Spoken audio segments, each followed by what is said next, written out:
Hey, hey, hey, it's the Pacific Northwest Geek here. Echo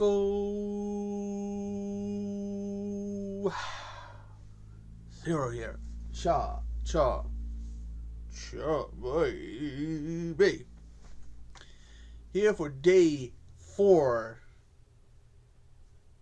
Woo! Yeah, baby. Symbol of excellence.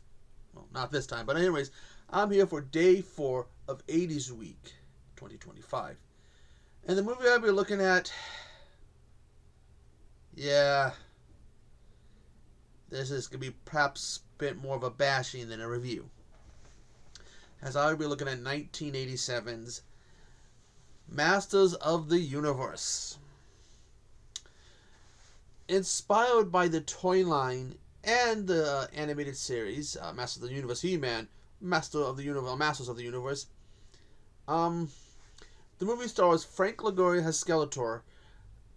Dolph Lundgren has He-Man.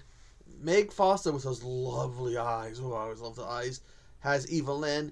And Courtney Cox has a human girl. Now, the whole story goes that basically Skeletor has captured Castle Grayskull. And the sorceress with the use of this key. And somehow the key ends up in Earthrealm, Earthworld, All Realm, where Courtney Cox plays a girl whose parents, they had died in the plane crash, and she's kind of got like a survivor's guild or whatever. And she's got this male friend who's like who knows music and stuff. Who they come across the key, thinking it's like it's a musical instrument. Soon, He-Man, Man-at-Arms, and Taylor follow suit, come to this world to find the key. At the same time, Skeletor sends his people to retrieve the key. And, well, you got Skeletor and his people marching through these little hovering vehicles through downtown, wherever. People flying around these little hover things. Pew, pew, pew, fighting, sword fighting. Pew, pew, pew. All over this key before eventually going back there and having a showdown with Skeletor, defeating Skeletor, saving the day. And the movie was a disappointment. Now, back in the 80s, we had these cartoons that essentially were 30 minute minus, so probably about 25 minutes or so. You got a minus time for commercials, basically. So we'll say 25-minute long advertisement for toys. Transformers, He-Man, G.I. Joe. If you saw it in an episode of the cartoon, one of these cartoons, there was a good chance when you went to your toy aisle, it was going to be on the shelf to buy. And He-Man, though, was a hot property. I remember, He-Man. Back then, I remember G.I. Joe, Transformers, He-Man, Voltron. They were my jam. Now we got an animated theatrical Transformers movie. Almost got a G.I. Joe one, and I think it just ended up airing on TV. But we got a live-action He-Man. So, basically, 20 years before we got live-action G.I. Joe or Transformers, we got He-Man, and it was a dud.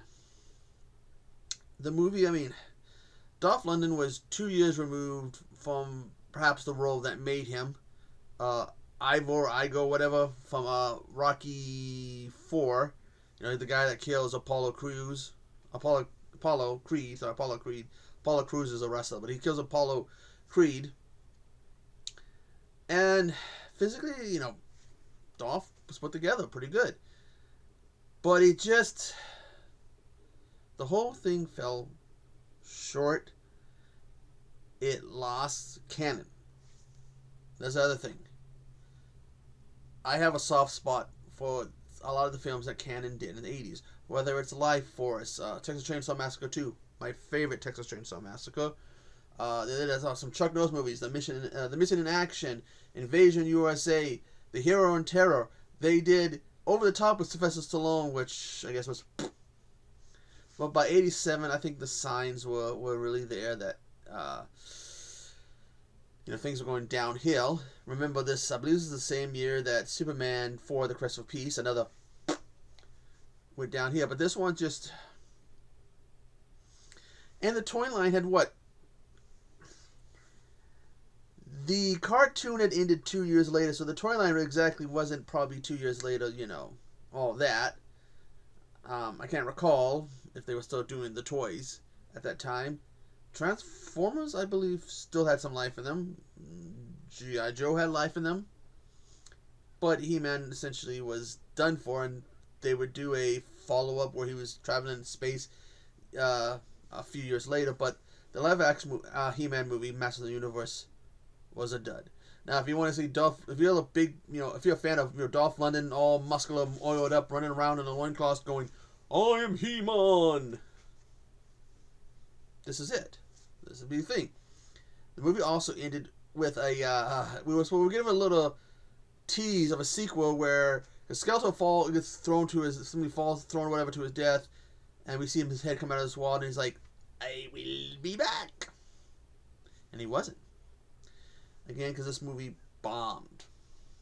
And then also, I mean, it wasn't, I believe this era of canon lasted, for a few more years, 2, 3, maybe more than 3 years, before it went, no more fun time for canon. That's probably why I don't like the canon films of the 90s, because, I mean, I think they did release some, but it was just, this was really a sign that things were going downhill for canon, and I believe the two guys in charge end up butting heads. But I don't think fondly of this movie. But it's 80's a week, and I'm a He-Man fan. I grew up on it. I had the toys. I believe I had the Skeletor little scepter thing they released back then you can get. I think me and a friend, we'd found somebody had thrown out a Castle Grayskull, and the two of us went back and forth sharing it. And I think eventually he just decided to say that you're an asshole, Echo. I'm not going to share this with you. And I am an asshole, yeah, especially back then. But again, He-Man was a fun cartoon. Why do a movie 2 years after the cartoon ended, when the toy line was probably, not really doing anything?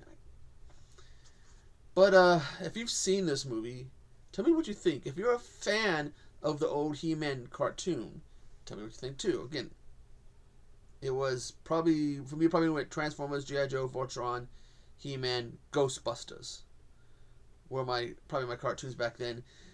Or was it something else before Ghostbusters? I can't remember. I know Turtles eventually came in there. This movie is just, but tell me what you guys think about this movie and about He-Man. And favorite characters? Well, I gotta go Skeletor. Otherwise, Echo Morte would be upset. Skeletor was, He blast you, He-Man. Anyways, I have got to go. I had the heater on. This is hot. I need to get it off. I hope everybody is enjoying 80's week. We're getting towards the finish line here. We're at the halfway point now. But anyways, I'm the Pacific Northwest Geek, and I will see you on the flip side. I have the power. Toodaloo.